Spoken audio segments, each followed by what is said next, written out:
realidad la solución pasa con indultar a criminales.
Hola, sorry, ¿puedes ver si puedes compartir pantalla? Que no se viene ahí si queda, está habilitado por defecto acá.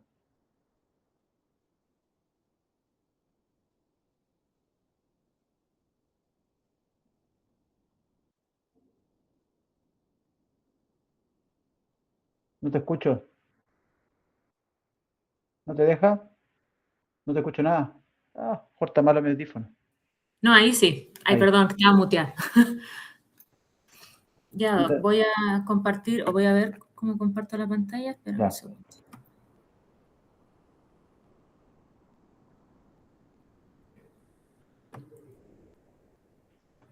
Oye, la idea de tu compañero es que era a las 8:30, así que no voy a aceptar a nadie más. ¿Ya? A las 8:40. Ya, Doc.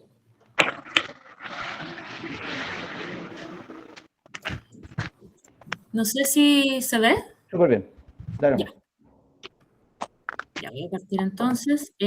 Bueno, de la semana pasada habíamos quedado con una parte pendiente que por tiempo lamentablemente no alcanzamos, que era desde esta zona. Habíamos quedado, estábamos terminando la parte de qué imágenes solicitar en el servicio de urgencia. Así que ahí quedamos. Ya. Entonces, bueno, ya habíamos terminado con trombolisis. O sea, habíamos terminado con qué imágenes solicitar en el servicio de urgencia para la trombólisis, eh, donde mencioné que en el fondo se necesitaban imágenes más avanzadas, tipo resonancia, donde se pudiera ver un mismatch, difusión FLAIR, o también podía ser una difusión-perfusión por resonancia, o una imagen de TAC perfusión. Y habíamos comentado los estudios que en el fondo apoyaban esta conducta, en el fondo de solicitar estas imágenes para determinar la elegibilidad, ahí sí, perdón, en ACVs que fueran del despertar o con un inicio desconocido. Y habíamos mencionado que habían algunos estudios que eran con ventanas distintas, por ejemplo, el ECAS-4 y el EXTEND eran con ventanas de 4,5 a 9 horas, y hay otros como el Timeless o el Trace que eran con ventanas más extendidas de hasta 24 horas. Esto obviamente igual lo vamos a conversar cuando veamos trombolisis como tal. Y la terapia endovascular, habíamos mencionado, o sea, eso no lo habíamos alcanzado a ver, que finalmente en oclusión de gran vaso, dentro de las 6 a las 24 horas, se utiliza en la misma, el mismo método de estudio, en el fondo imágenes, ya sea TAC perfusión o un mismatch difusión FLAIR, idealmente con software automatizados que nos permiten determinar el core isquémico y también como esta disociación en el fondo entre penumbra y core o entre difusión FLAIR. Y ahí hay varios estudios que lo apoyan, que también los vamos a conversar en detalle en la parte de trombectomía, que son el DOWN, el DEFUSE y también varios estudios nuevos, que de hecho es la novedad en esta nueva guía o la actualización, que son en core isquémicos extensos. Eso quiere decir con aspect de menos de 5 puntos. ¿Ya? Hasta 0 incluso hay algunos estudios. Eso. Lo otro que menciona la guía respecto al manejo en el servicio de urgencias, que al menos esto no era algo que yo hubiera escuchado antes, es tratar de optimizar al máximo el tiempo, en el fondo que tenemos entre que un paciente llega a un hospital de alta resolutividad que tenga trombectomía y que se inicie el proceso de trombectomía con la angiografía. Entonces acá plantean una posibilidad en el fondo en donde pasen directamente del triage al pabellón de angiografía y mencionan que en pacientes que tengan sospecha de un ACV isquémico y una oclusión de gran vaso, que esté obviamente esta sospecha fundada en escalas que estén validadas. Y aquí mencionan el RACE, que es un tipo de escala similar, por ejemplo, a la escala de Cincinnati, por ejemplo, que como había mencionado, es la que se utiliza, o al menos la que está recomendada en el código ACV que publicó el MinSal, y dice que estos pacientes podrían beneficiarse de pasar directamente al angiógrafo y hacerse un DynaCT, que en el fondo es parecido a un TAC, pero de 2 dimensiones. Es un poco de menor calidad que el escáner convencional, pero que nos ahorraría bastante tiempo, y por eso en el fondo lo recomiendan como una posibilidad. El grado de evidencia, como sale acá, en el fondo es 2B, la verdad es que no es muy alta la evidencia que lo apoya, pero es una posibilidad y se requiere más estudios que avalen si esto realmente es una conducta que funcione o no. Disculpa, acá, Soli, un sí. comentario. Es que el RACE y el Cincinnati son escalas con distintos objetivos. Pues. El Cincinnati es una escala de triage para si tiene una ACV, cualquier tipo.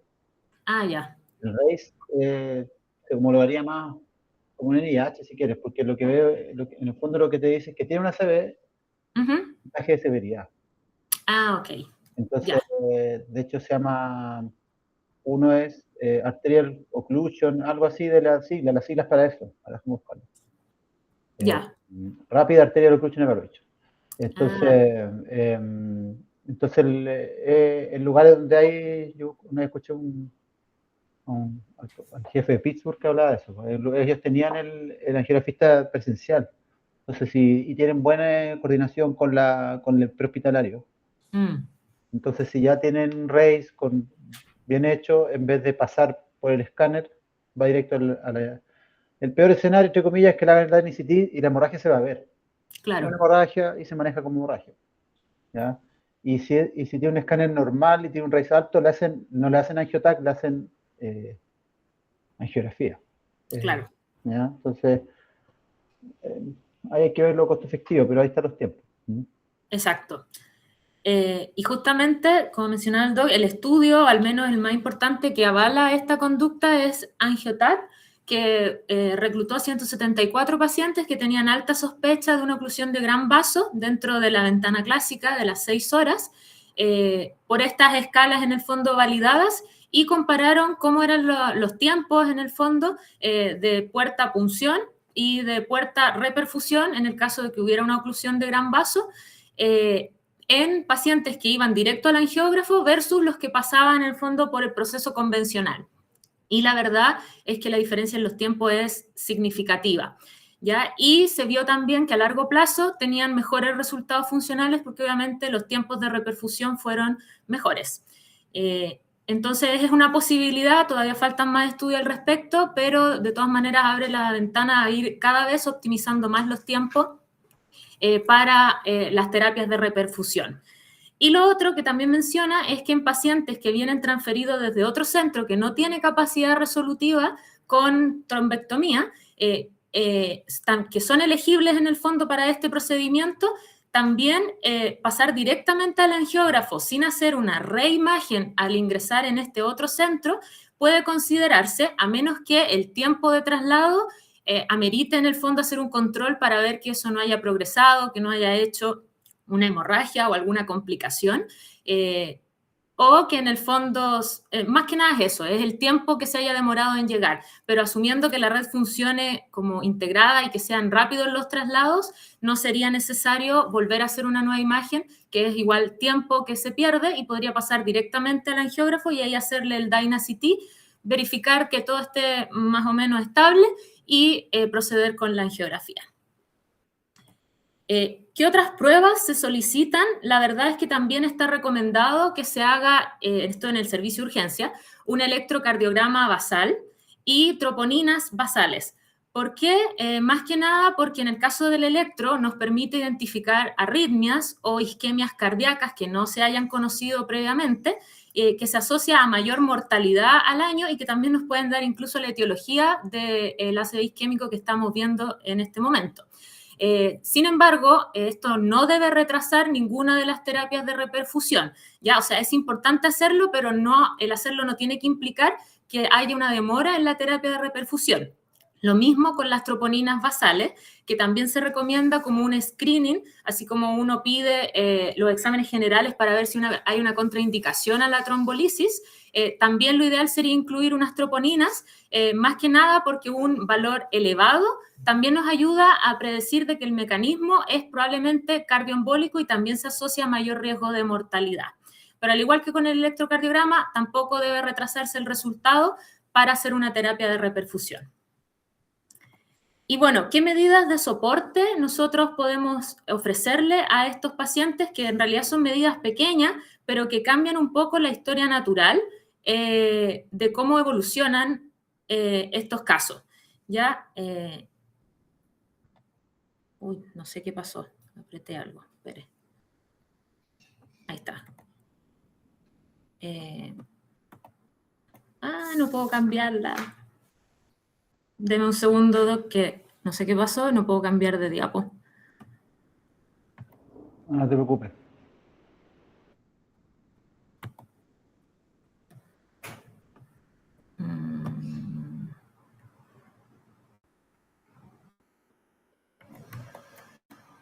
Chuta. ¿Cote tú sabes qué hacer acá? A ver. Como que quiero cambiar y no puedo. ¿Como de diapo? Sí. ¿Y si sales y entra de nuevo?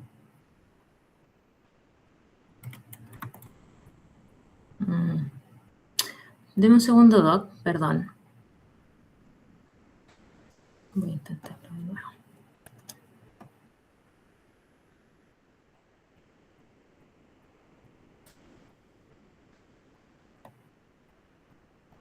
Como que no me deja, ¿cachai? ¿Y si sale y entra? Es que a lo mejor estoy compartiendo el equivocado. No es este. Lo otro es que lo vayas moviendo desde ahí. Ahí cambia, pues. A ver, desde la... Ahí sí, ya. Perdón. Ya, entonces, como había mencionado, una de las primeras medidas es verificar o asegurar una vía aérea que sea segura, una oxigenación que también sea la adecuada, ya que estudios obviamente indican que la hipoxia afecta a una proporción no menor de los pacientes que cursan con una ACV y esto se asocia a mayor riesgo de mortalidad. Hasta un 63% de los pacientes presentan hipoxia durante el manejo agudo de la ACV. Por lo tanto, el soporte de la vía aérea y la asistencia ventilatoria están indicados, sobre todo en pacientes que tienen un compromiso de conciencia o que tienen una afectación vulvar, en donde nosotros asumimos que puede haber una insuficiencia respiratoria, que pueden evolucionar incluso requerimientos de ventilación mecánica. Lo otro es que pacientes que estén cursando con una ACV y que tengan una hipoxia aguda, la meta de saturación es que sea más de 94%, a menos que tengan alguna patología en el fondo pulmonar que haga que en el fondo su oxigenación basal sea más baja. ¿Ya? Pero debería ser 94% nuestra meta para un paciente que al menos no tenga una patología respiratoria conocida, crónica, previa. ¿Ya? Ahora, hay un estudio en particular, que es el estudio OPENS 2, que en el fondo evaluó qué pasa si nosotros hacemos una hiperoxia en estos pacientes, ¿ya? Y eligió sobre ciertos criterios que tenían que ser pacientes que fueran candidatos a trombectomía, que estuvieran en ventana clásica, es decir, en las 6 horas, que tuvieran un aspect, un aspect mayor de 6, es decir, que tuvieran un buen aspect, y que tuvieran un NIH elevado. Acá pusieron un rango de 10 a 20 puntos, y en ellos se aplicó la hiperoxia normovárica, que finalmente es entregarle oxígeno al 100% con máscaras de no recirculación a 10 litros minuto, y ver en el fondo por un tiempo, aquí lo dicen por 4 horas, ¿ya? Obviamente, si entre medio está la trombectomía, se hace la trombectomía, ¿ya? Y vieron de que estos pacientes tenían mejores resultados cuando se les aplicaba esta hiperoxia normovárica, pero solamente en este setting de pacientes, porque los pacientes que no tienen hipoxia, que no son elegibles para trombectomía, la verdad es que darles oxígeno suplementario no se recomienda, ya que no mejora los resultados funcionales de estos pacientes. Entonces, en este grupo seleccionado de pacientes, se beneficiarían de este manejo como intensivo con oxígeno. Sin embargo, en el resto de los pacientes, a menos que tengan una saturación que justifique su administración, la verdad es que no está recomendado su uso. Lo siguiente, que también es algo bien sencillo, pero importante para nosotros, es el posicionamiento de la cabeza de los pacientes. ¿Ya? También hay estudios acá, en este caso el HeadPost, que comparó qué diferencia hay si yo posiciono un paciente a 0 grados versus a 30 grados. ¿Ya? Y en general, en cualquier como infarto cerebral, independiente de la etiología, no hay beneficio en realidad de ponerlo a 0 versus a 30 grados, a excepción de que haya, en el fondo, estenosis importante de los vasos que haga que haya un componente perfusional involucrado, como hemodinámico, ¿ya? Sin embargo, en otro contexto, la verdad es que colocarlo a 0 o a 30 grados es bastante similar, y por eso mismo es que, en general, el rango que nosotros dejamos es de 0 a 30 grados para el posicionamiento de la cabeza, al menos en las primeras 24 horas.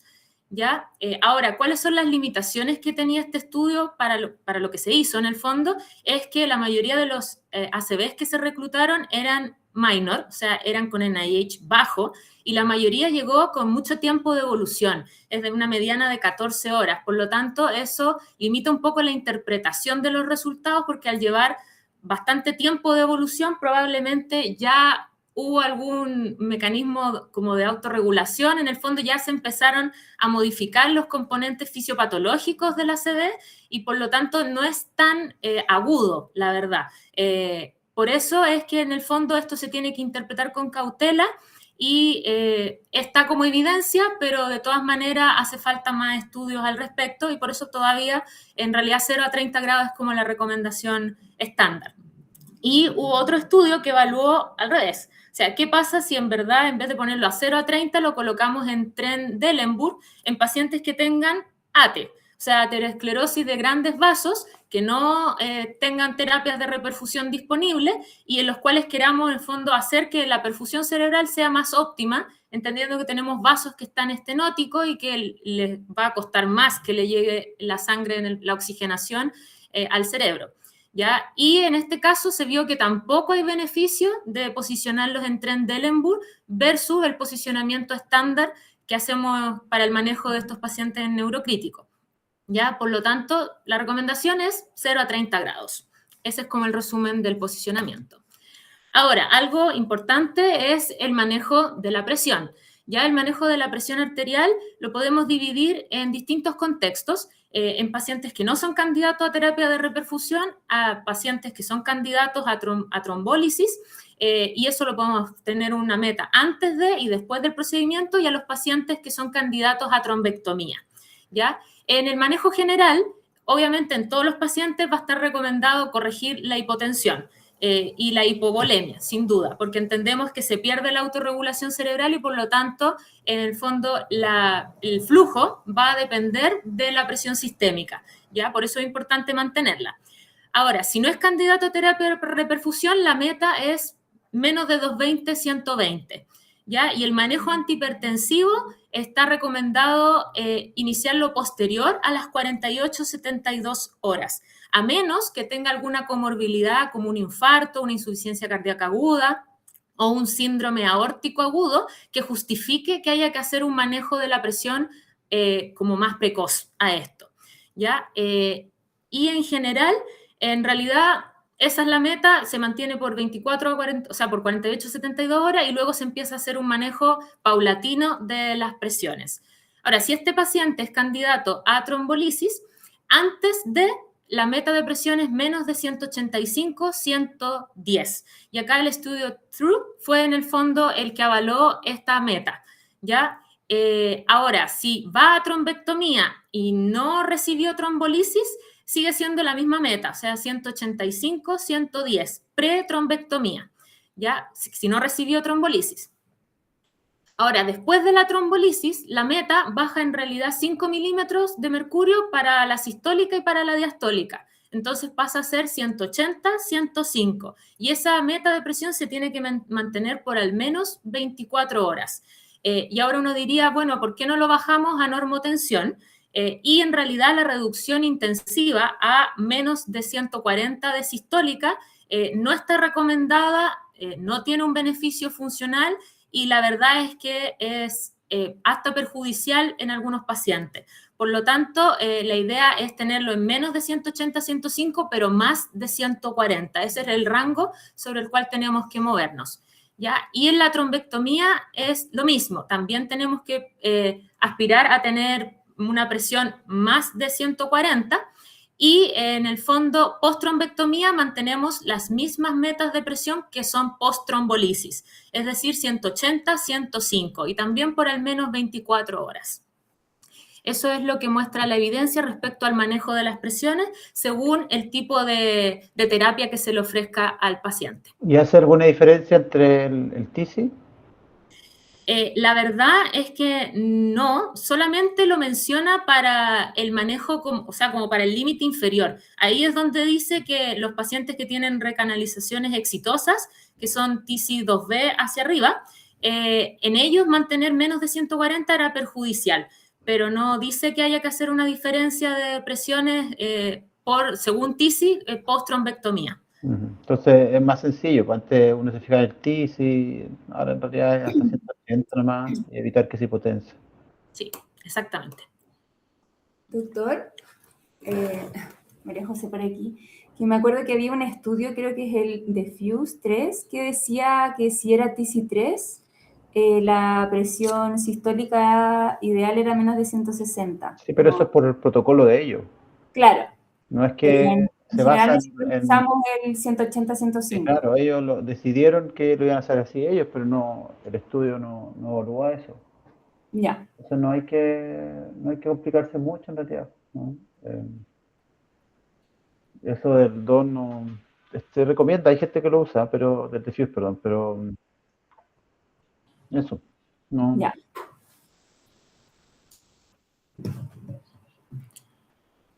Ya. Y por último, el manejo de la temperatura y de la glicemia. Sobre la temperatura, la verdad es que la meta es alcanzar la normotermia, ya que se ha visto que mejora los resultados clínicos y reduce la mortalidad.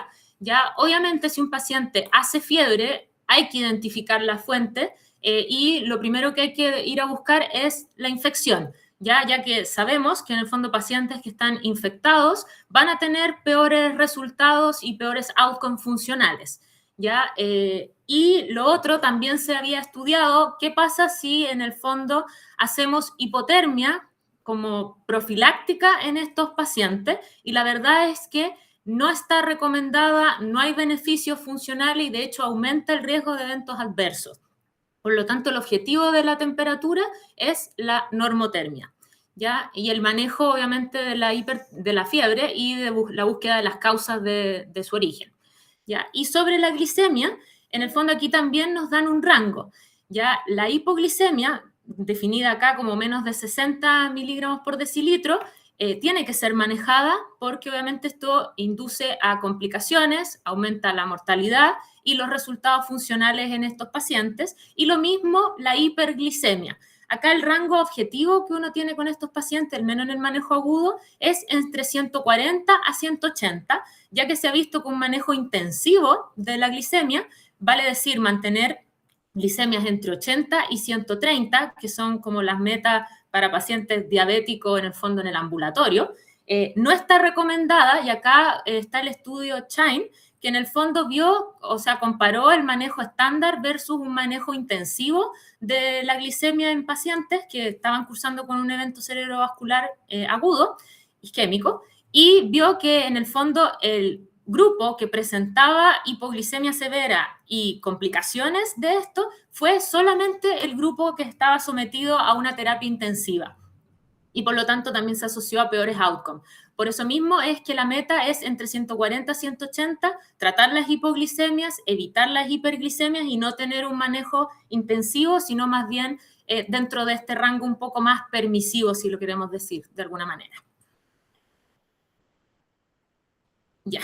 Y ahora entonces la parte 2 de esta presentación, que es terapias de reperfusión, específicamente trombolisis y trombectomía.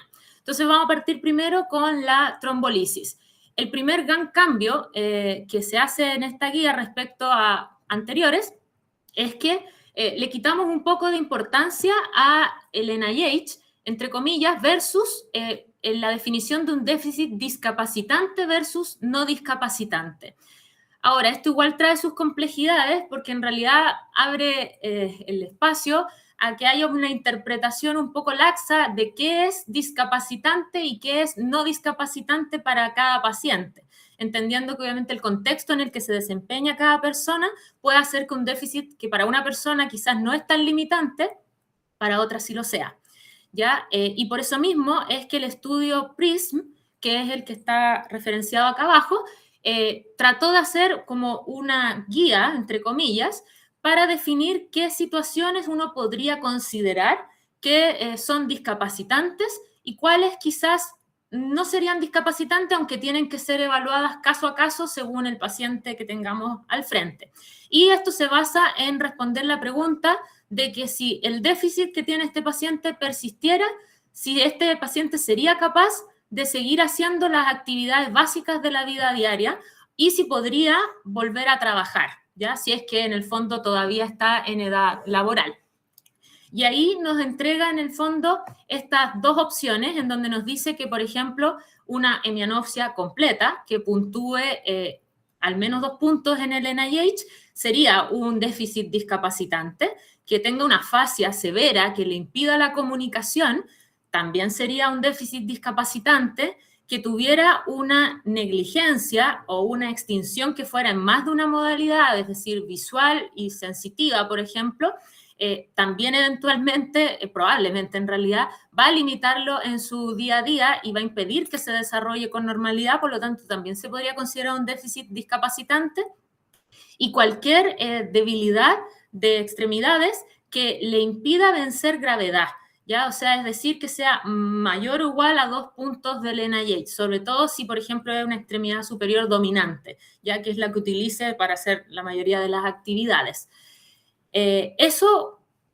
Al menos esta guía plantea que pudieran ser considerados déficits discapacitantes, y en cambio dice que una afasia que sea leve, es decir, que igual le permita comunicarse, quizás con dificultades, pero que le permita comunicarse, o una paresia facial aislada, o una debilidad de la mano, pero que de todas maneras, por ejemplo, sea la mano no dominante y no sea tan severa, o un compromiso motor de otra extremidad que también sea leve, que no le impida en el fondo la marcha independiente o con asistencia, y las pérdidas sensitivas en general pudieran ser consideradas no discapacitantes, aunque nuevamente acá nos dicen que hay que evaluarlo caso a caso y según el paciente que tengamos al frente y a lo que como en lo que se desempeñe.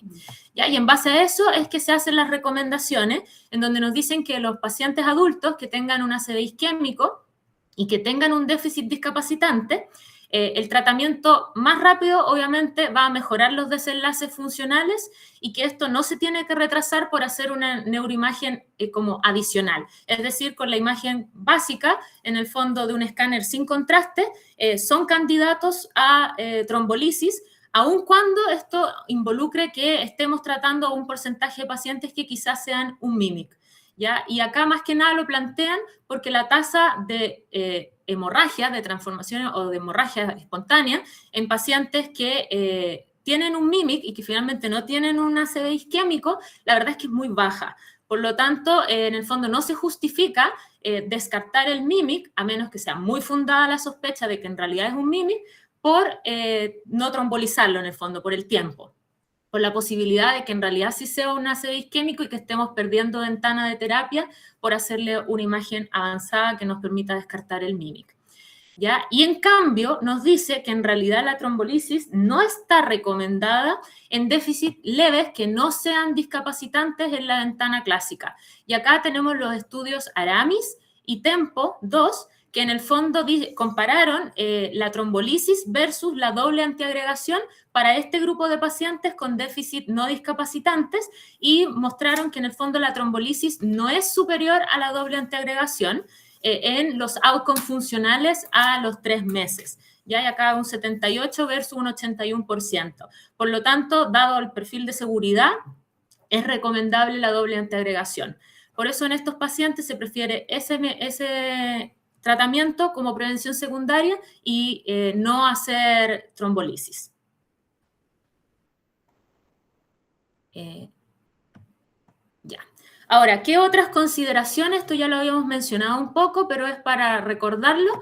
En el fondo sabemos que tanto la hipoglicemia severa como la hiperglicemia mayor a 400 pueden ser MIMIC de eventos cerebrovasculares, pueden tener focalidades neurológicas.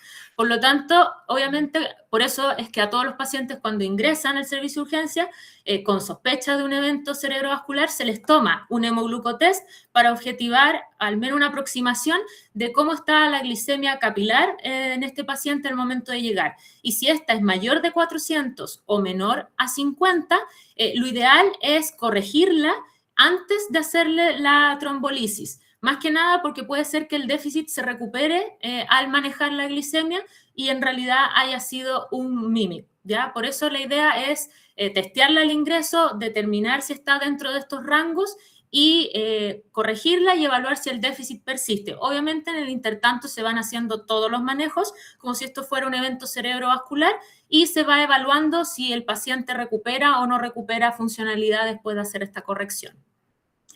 Lo otro que plantea la guía, en el fondo, es qué pasa cuando los pacientes llegan y se les toma una neuroimagen de ingreso, que es el escáner de cerebro sin contraste. Aquí estamos hablando en ventana clásica de trombolisis, que es menos de 4,5 horas.